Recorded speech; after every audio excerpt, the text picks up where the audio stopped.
అయ్యా, cinema industry అంటేనే ఒక గ్లామర్ వరల్డ్ రా భయ్యా. ఇన్నాళ్ళుగా హీరోయిన్లు అంటే అందాలు చూపించాలి, పాటల్లో మెరవాలి అన్న ఫార్ములానే నడుస్తూ వచ్చింది. కానీ ఇప్పుడు టైం మారిపోయింది. కొత్త జనరేషన్ హీరోయిన్లు కేవలం పాటలు, గ్లామరు షాట్లకే పరిమితం కాకుండా పాత్రకు ఇంపార్టెన్స్ ఉన్న కథలను ఎంచుకుంటున్నారు. కానీ ఇంకా కొంతమంది డైరెక్టర్లు మాత్రం హీరోయిన్ అంటే గ్లామర్ కోసమే అన్నట్టుగా పాత్రలు రాస్తున్నారనే విమర్శలు వినిపిస్తున్నాయి. దీనికి ఉదాహరణగా ఇప్పుడు పెద్ది సినిమా గురించి సోషల్ మీడియాలో పెద్ద చర్చ నడుస్తోంది. ఈ మూవీలో జాన్వీ కపూర్ చేసిన అచ్చియమ్మ పాత్రకు సరైన ప్రాధాన్యత లేదని, కేవలం గ్లామర్కే పరిమితం చేశారంటూ నెటిజన్లు కామెంట్లు చేస్తున్నారు. సినిమా రిలీజ్ అయిన తర్వాత జాన్వీపై కూడా ట్రోలింగ్ పెరిగిపోయింది. డబ్బు కోసం ఇలాంటి పాత్రలు ఎందుకు చేస్తున్నావంటూ ఫైర్ అవుతున్నారు.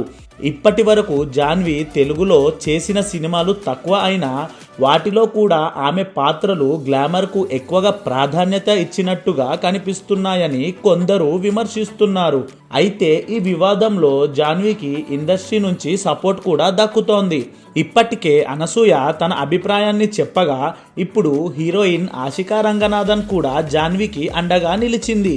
జాన్వీని విమర్శిస్తూ వచ్చిన ఒక ఆర్టికల్ స్క్రీన్ షాట్ను షేర్ చేసిన ఆశిక దానికి గట్టిగా కౌంటర్ ఇచ్చింది. రామ్ చరణ్, జూనియర్ ఎన్టీఆర్ లాంటి పెద్ద స్టార్ సినిమాల్లో అవకాశం రావడం అనేది ఏ హీరోయిన్కైనా పెద్ద విషయమేనని చెప్పింది. అలాంటి ప్రాజెక్టులో భాగం కావాలని కోరుకోవడంలో తప్పేంటని ప్రశ్నించింది. అంతేకాదు, హీరోయిన్లు కేవలం డబ్బు కోసం మాత్రమే నటిస్తారన్న చెప్పడం పూర్తిగా తప్పు అని మండిపడింది. అసలు తప్పు హీరోయిన్లది కాదని, ఇప్పటికీ మహిళా పాత్రలను గ్లామర్కే పరిమితం చేసే విధంగా కథలు రాస్తున్న వ్యవస్థను, దర్శకులను ప్రశ్నించాలని చెప్పింది. ఇండస్ట్రీలో నటీనటులు తమకు వచ్చే అవకాశాల ప్రకారమే ముందుకు వెళ్లాల్సి ఉంటుందని, పెద్ద సినిమాలో భాగమైతే మరింత మంది ప్రేక్షకులకు చేరువయ్యే అవకాశం ఉంటుందని తెలిపింది.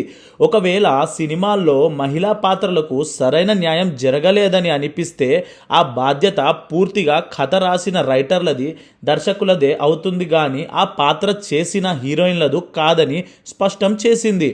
ప్రస్తుతం ఆశిక చేసిన ఈ కామెంట్స్ సోషల్ మీడియాలో గట్టిగా వైరల్ అవుతున్నాయి. మరి ఈ విషయంపై మీ అభిప్రాయం ఏంటి?